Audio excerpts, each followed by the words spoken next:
Hello guys, इस video में हम बात करने वाले हैं कि आप दिल्ली से अयोध्या कैसे जा सकते हैं और भगवान श्री राम के दर्शन कैसे कर सकते हैं। तो मेरी वीडियो के साथ बने रहिए, आपको बहुत सारी इन्फॉर्मेशन यहाँ पर मिलने वाली है। तो अयोध्या जाने के लिए आपके पास में 3 ऑप्शन है, या तो आप ट्रेन से जा सकते हैं, बस से या फ्लाइट से। तो दोस्तों के साथ मेट्रो पकड़ के पहुँच जाता हूँ कश्मीर गेट, जहाँ से हमारा स्लीपर बस बुक होता है, जो वहाँ से चलती है 9 बजे और सुबह 7 बजे हमें छोड़ देती है अयोध्या के बस स्टैंड पर। वहाँ से आपको एक शेयरिंग ऑटो मिल जाएगा, जहाँ वो आपको 20 रुपये में लता चौक छोड़ देगा।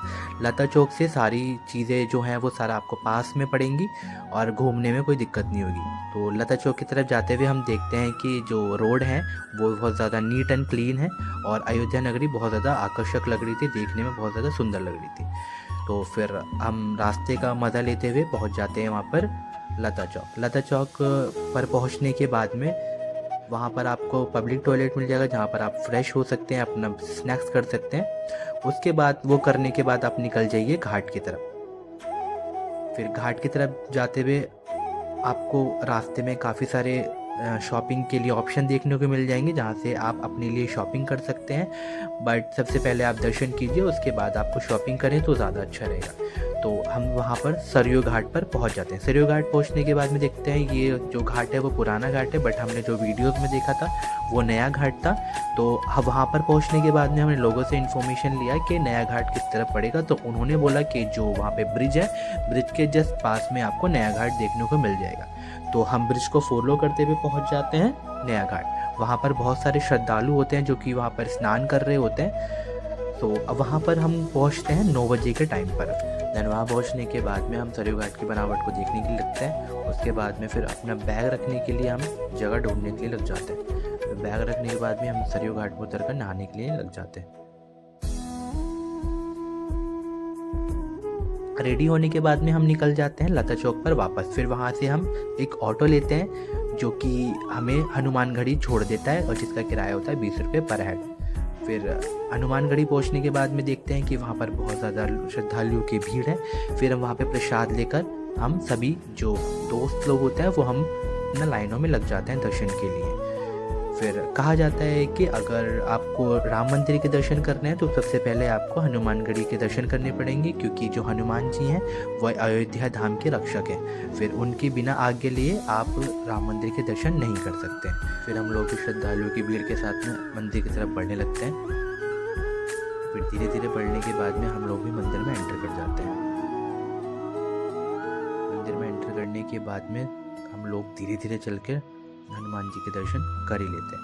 उसके बाद में एक साइड में एक जगह है जहाँ पर आप बैठकर हनुमान चालीसा पाठ कर सकते हैं, और हम लोग ने भी हनुमान चालीसा का पाठ करके हम निकल जाते हैं बाहर की तरफ। फिर बाहर की तरफ आने के बाद में हम चल पड़ते हैं दशरथ महल की तरफ। और दशरथ महल पहुँचने के बाद में हमें पता लगता है कि दशरथ महल दोपहर में बंद रहता है और शाम को 4 बजे के बाद खुलता है। तो वहाँ पर घूमने के बाद में फिर हम निकल जाते हैं राम रसोई, जहाँ पर आपको निःशुल्क भोजन मिलता है। उसके लिए आपके पास में आपका आईडी कार्ड होना चाहिए और एक वहाँ पर फॉर्म फिलअप करना पड़ेगा। उसके बाद हम लोग भी अपनी फॉर्मेलिटी पूरी करने के बाद में वेटिंग एरिया में वेट करने के लिए लग जाते हैं। फिर उसके बाद हम फिर हॉल में पहुँच जाते हैं और वहाँ पहुँचने के बाद में अपनी बारी का इंतज़ार करने लगते हैं। उसके बाद आपको यहाँ पे इस तरीके का प्रसाद मिलेगा जो कि खाने में बहुत ज़्यादा टेस्टी था और बहुत ही ज़्यादा अच्छा लगा। उसके बाद फिर हम बाहर आ जाते हैं। बाहर की तरफ आने के बाद में हम निकल जाते हैं सीधे राम मंदिर की तरफ। और वैसे हमारा जो ऑनलाइन बुकिंग पास था वो था शाम को 6 बजे, बट दिन में हम मंदिर पहुंच जाते हैं तो वहाँ पर भीड़ थोड़ी सी कम दिखाई देती है। इस वजह से हम दिन में ही पहुंचकर श्री राम जी के दर्शन कर लेते हैं, जो कि बहुत आसानी से और बहुत अच्छे से हो जाते हैं। और बाहर की साइड में जब मंदिर में एंटर करने से पहले आपको अपना जो इलेक्ट्रिकल सामान है वो वहाँ पर सबमिट करना होगा, जिसके लिए वहाँ पर लॉकर बने हुए हैं, जहाँ पर जाकर आप अपना सामान सबमिट करके वहाँ से अपना टोकन ले सकते हैं। फिर दर्शन करने के बाद में हम आ जाते हैं बाहर की साइड। बाहर की साइड आने के बाद में हम सीधे पहुँच जाते हैं दशरथ महल, जो कि हमारा दिन में रह गया था क्योंकि शाम में मंदिर खुल चुका था। दशरथ महल पहुँचने के बाद में हम वहाँ पर पूरे राम परिवार का दर्शन करते हैं, जो कि बहुत ज़्यादा अच्छा होता है। कुछ टाइम वहाँ पे स्पेंड करते हैं और जो कि बहुत ज़्यादा मेमोरेबल रहा है। और उसके बाद सीधे हम निकल जाते हैं कनक भवन की ओर। माना जाता है कि कनक भवन जो है माता कैकेयी ने माता सीता को मुँह दिखाई में दिया था।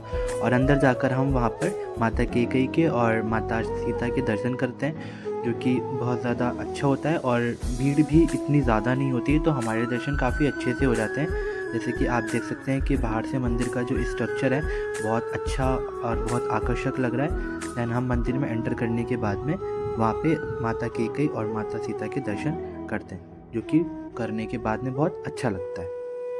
और दर्शन करने के बाद सीधे हम पहुंच जाते हैं लता चौक। वहाँ से हम एक ऑटो पकड़ के पहुंच जाते हैं बस स्टैंड, जहाँ से हमें अपनी दिल्ली के लिए बस मिल जाती है और हम पहुंच जाते हैं अपना घर। उसके बाद आप कमेंट करके बताइए कि आपको मेरा व्लॉग कैसा लगा। कुछ आपको इन्फॉर्मेशन चाहिए तो आप कमेंट करके मुझे बता सकते हैं। So thanks for watching.